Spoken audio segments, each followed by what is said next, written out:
வந்து விஜய் முதலமைச்சர் ஆயிட்டாரு. இப்ப அவர் என்ன புது திட்டங்கள் கொண்டு வரணும்? அவரு சொல்லியிருக்க அந்த வாக்குறுதிகள்லாம் என்னெல்லாம் நிறைவேற்றணும் அப்படின்னு நினைக்கிறீங்க? மெயின் லேடீஸுக்கு மெயின் பாதுகாப்பு.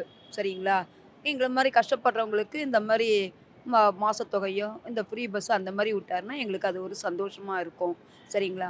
குழந்தைகள் பொறுத்தவரைக்கும் படிப்புக்கு எல்லா விதத்துலயும் அவர் உறுதுணையா இருந்து பண்ணாருன்னா, அவர் சிஎம்மா உட்கார்ந்ததுக்கு ஒரு நல்ல தகுதி கிடைக்கும். நல்லது தான் செய்வார். எல்லாம் கேட்டு சொல்லியிருக்காரு. சொன்னபடி செய்வார். ஆமாம். நம்பிக்கை இருக்குது. ரொம்ப சந்தோஷம் அவர் வந்ததில். ஆட்சியை நல்லா நடத்தணும். ஸ்டாலின் சார் நல்லா நடத்தலைன்னு நான் சொல்ல மாட்டேன். எடப்பாடி சார் நடத்தலைன்னு சொல்ல மாட்டேன். கொரோனா டைமில் எடப்பாடி சார் வந்து பசங்களுக்கு ரொம்ப ப்ரொடெக்ஷன் கொடுத்தாரு. ஸ்டாலின் சார் வந்து மகளிர் உதவித்தொகை வரல தான், ஆனால் கடைசி டைமில் எனக்கு வந்துச்சு. நான் இல்லைன்னா சொல்ல மாட்டேன்.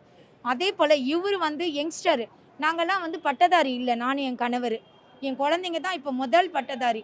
இவர் அதை பார்க்கணும். இவர் சொல்லியிருக்காரு, அத்தனை ரேஷன் கார்டையும் நான் வாங்குவேன் பார்ப்பேன்னு சொல்லிட்டு. சார் வந்து அதை வழிமுறையாக செஞ்சாருன்னா நிலச்சி நிற்பார்.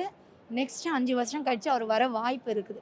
அவர் வந்தது இன்னைக்கு ரொம்ப சந்தோஷமா இருக்கு. அவர் பேசுறத வச்சு பார்த்து எனக்கு ரொம்ப ரொம்ப மனசு நிம்மதியா இருக்கு. லாகின் 360 உங்கள் கெரியருக்கு தேவையான அனைத்து ஐடி கோர்ஸும் just 4999.